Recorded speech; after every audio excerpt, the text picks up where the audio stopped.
Hello everybody and welcome back to the Siege Mailbox. This is a video series where you, the viewer, post your Siege related topic questions and discussions in the comment section below, and there's a chance that I'll address them in the next video. So if you're watching right now and you have a question, drop a comment. There's no such thing as a dumb question, and there's also a chance that the devs may see them as well, which is why I love doing this series, because it allows so many people in the community to get their voice heard. So before we begin, I just want to say, if you haven't already, hit the sub button since we're close to 200k, drop a like on this video since it does help, and let's get into this. So this first one asks, what about an op with an underbarrel that shoots a castle-like cargo net structure at hatches and windows? It can be hard breachable, but bulletproof while still having a line of sight. So judging by what you're saying, I think you mean this as a defender, which kind of just sounds like a mix between castle and a rooney, which isn't necessarily a bad thing. But I'm going to bounce off your idea and we're going to switch it up a little bit and make this an attacker with an underbarrel weapon that will shoot an object on a door or hatch or window, which can act like an attacking castle barricade. Now, for balancing reasons, we can't make it the exact same properties as a castle barricade. If you could just run in a room and basically castle barricade a doorway as an attacker, it'd be way too strong. But we can still work on this and make it a flank denial device. Now take a look at this image of this barricade concept. Now this is actually the original pre-alpha look of what barricades looked like in Rainbow Six Siege, which actually looks pretty sick if I'm being honest. And we're going to use this design for what I'm talking about because it actually fits very well with the concept I have in my head right now. But we're going to have an attacker that can deploy this on hatches, windows, and doorways. Now, see how there's two parts to this barricade. We have the wooden part at the back, and we also have the netted part at the front.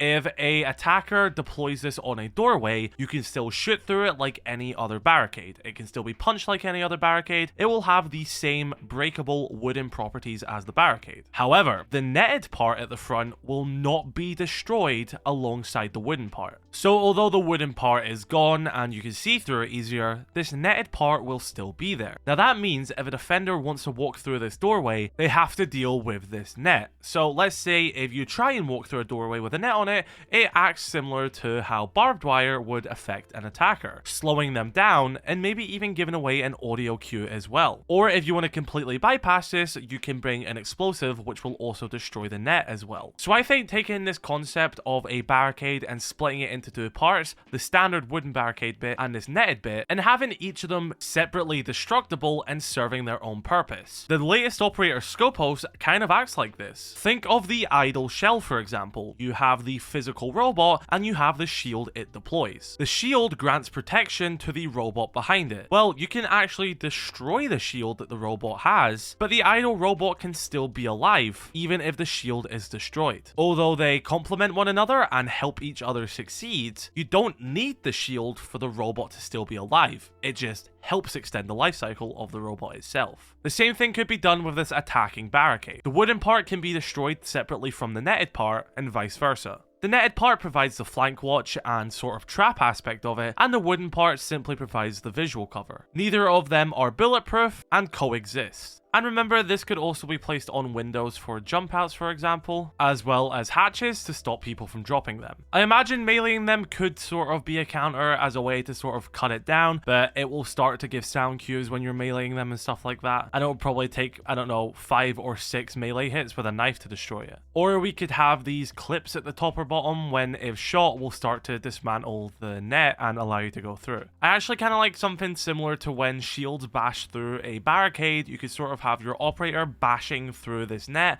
but it'll be a lot slower and it will cause a slowing effect once they're on the other side. I know a lot of people always talk about the concept of an attacking castle barricade, so that's personally how I would do it, and I'm interested to hear your thoughts about it because I think it's a pretty fun concept and I'm happy to discuss it further. But yeah, thank you to the original question. It was really fun to sort of riff off of that, and yeah, I appreciate that. This next one is by Silver Dwarven, and they say pistols should all receive access to the one-time optics. There's no real reason for them not to, in my opinion, since some pistols already have optics, and as far as I know, R6 Mobile has this feature. Also, some weapons like the Keratos and the C75 have awful iron sights, so having some options for sights would be great. I think this makes a lot of sense to do. I definitely think all pistols should have options of a one-time scope. I'm pretty sure the first operators to ever get them on their pistol was Ella and Zofia. When they launched, they brought a new pistol to the game, and it came with a sight on it. And then they went on to release some more pistols with sights, some without, and they never really looked back on any of them. And I think it could just be a nice change right now, especially since we've established that there is a difference now between one-time scopes and iron sights. You get a faster ADS time if you use an iron sight compared to using a one-time scope. So I think giving people the option, if they want to use a one-time scope compared to an iron sight for any pistol in the game, would make a lot of sense. Since you factually will have a reason to use it and not to use it, because, well, let's say I want to use a scope on my pistol for sledge, for example, I can use it. But if I want faster ADS time on that pistol, I can drop the scope and use the iron sight. I don't think it's necessarily going to be an issue for any operator. I don't think it's going to make any of them overpowered. I think it's just going to be more friendly towards the player. It would be a nice quality of life change, and as far as I'm aware, I don't even think they use it for balancing anyway. And what I mean by that is like having Ella's pistol, which has a scope on it by default, and having the P9, for example, which doesn't. Like when they're making an operator's loadout, I don't think they're sitting there going, okay, we can't give this one this pistol because this pistol has a scope on it. Let's give them a pistol without a scope. Maybe they are, but it doesn't really seem like they are because we never really see that ever get mentioned in balancing. So if it isn't used for balancing and some pistols already have a scope, why not just open it up to every single pistol? There's still an advantage to use an iron sight because you get the faster ADS. I think this makes a lot of sense, and I think this is a great question. This next one by Tastiest Booger asks, a Thunderbird rework where each Kona station has limited charges that heal more but can be refilled by Thunderbird and no longer heal enemies. Now, I think I disagree with the whole heal more part and has to be refilled by Thunderbird. I guess that there is a little aspect in there, but I think she's kind of fine as is when it comes to the healing section. But I will say a step that they do need to start doing with Thunderbird is, yeah, she shouldn't be able to heal enemies. Like a Kona station doesn't discriminate who it heals. Anyone who walks in its radius it heals. I imagine they'd done that originally because when they were developing Thunderbird, the idea of just this drop anything healer sounded quite overpowered, and then we actually get into gameplay and she's bleh at best. I think Kona stations should only heal your teammates, and if attackers want a Kona station to heal them, there's an operator that does that. Brava. Get a Brava drone to hack a Kona station and switch its sides. That means it won't be able to heal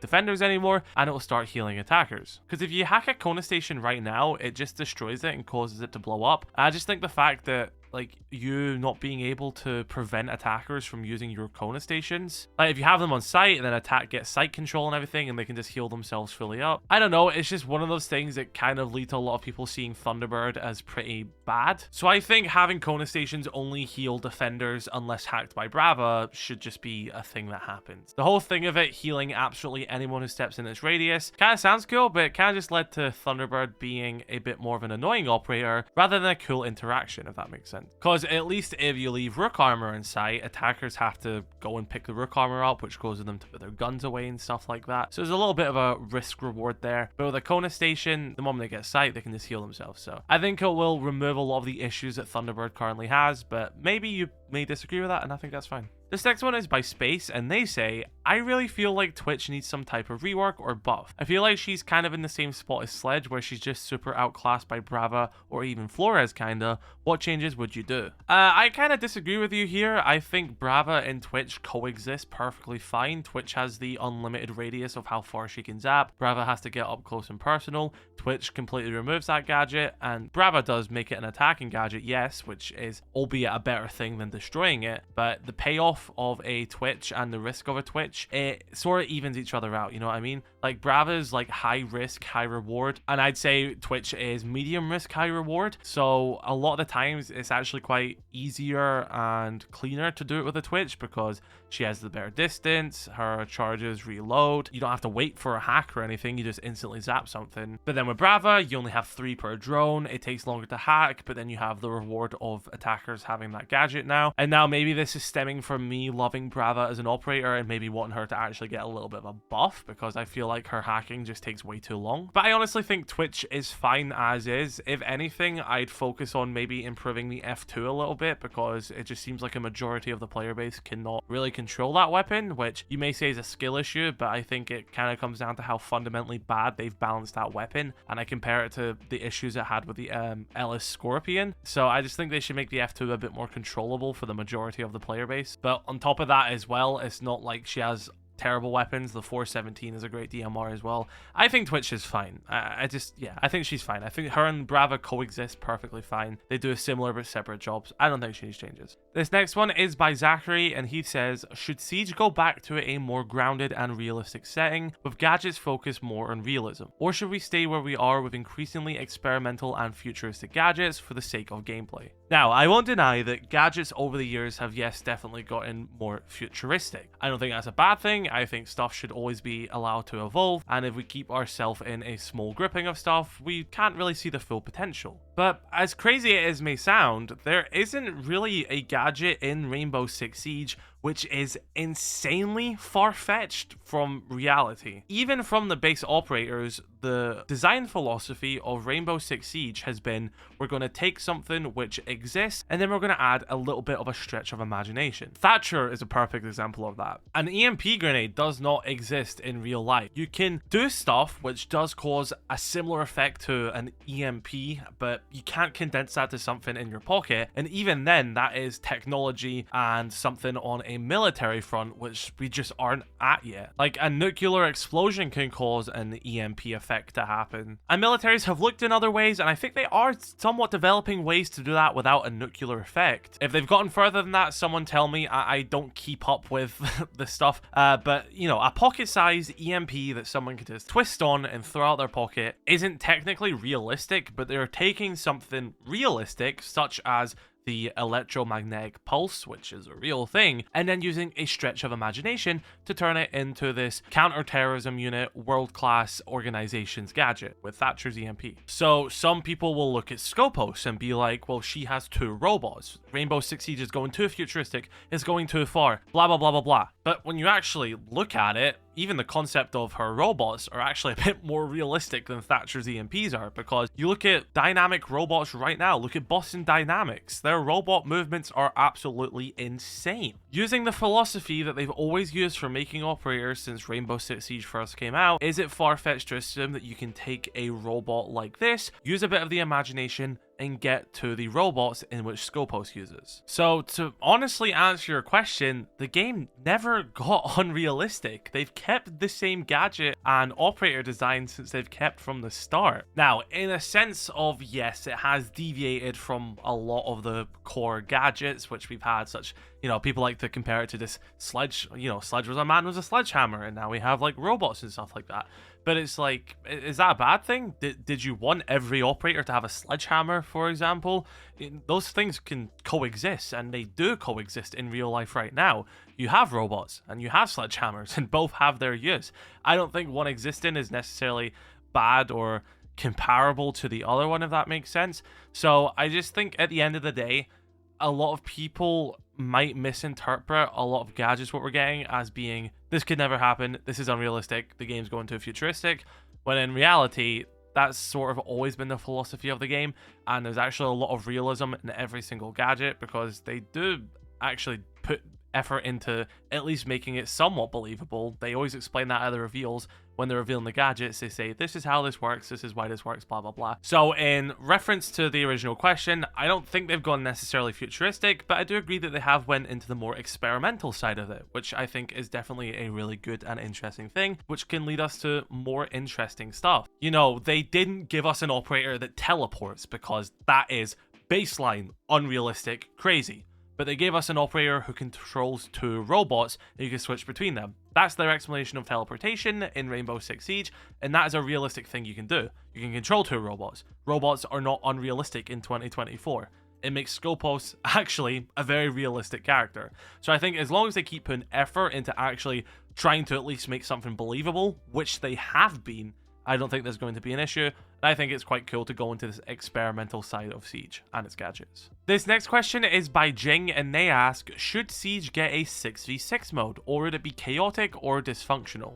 To be honest, this is one of those things that you'll never really know unless you try, if that makes sense. I, for one, think it could be pretty cool to have. You may think, oh well, that's 6 defenders gadgets now, you could bring 6 trap operators, but that also means you could bring 6 attackers to counter that as well. You could start doing synergies which have never even been thought of before because you've been limited to only having 5 operators. If you do a site setup with 5 operators and you add a 6th operator into that mix, it can completely change anything. If you add a 6th attacker onto the attack for that site, it changes everything again. The game and maps have always been balanced around the fact that there is 5 players on both teams at a given time. Imagine playing Clubhouse, for example, on the top floor defense CCTV. We all know how to play that. You hold rafters, you try and keep the breach closed, you hold construction side and stuff like that. Make sure no one pushes up red stairs. I know that's a bog standard way of saying it, but you get the gist of how to hold this site. Now imagine that both teams have an extra player, so an extra operator, an extra weapon in their hand to fight back,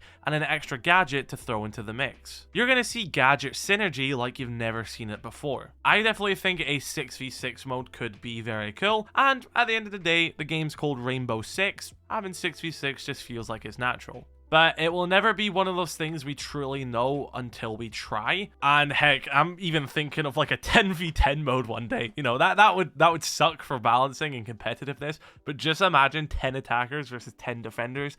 That would be insanely crazy. But yeah, I think adding more players to a match would be really cool. Not necessarily saying this should replace 5v5 or anything, but just for an experiment and for fun, I would love to play this, so I think that's a great question. This next one says, I think Zero should have Silent Step as his normal movement. It fits into his playstyle and lore. Listen man, if we had it my way, Zero would not only have Silent Step, he'd also have Kavera's Interrogation as a passive. I know all operators are treated the same, but to me, Sam Fisher should just be overpowered in Siege.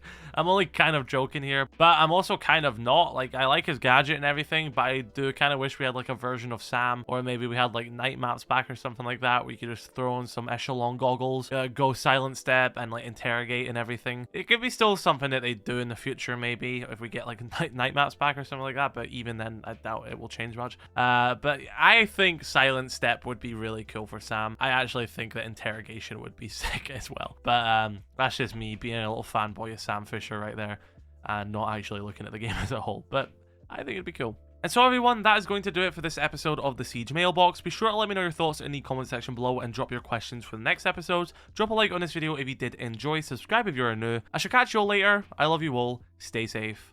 Peace.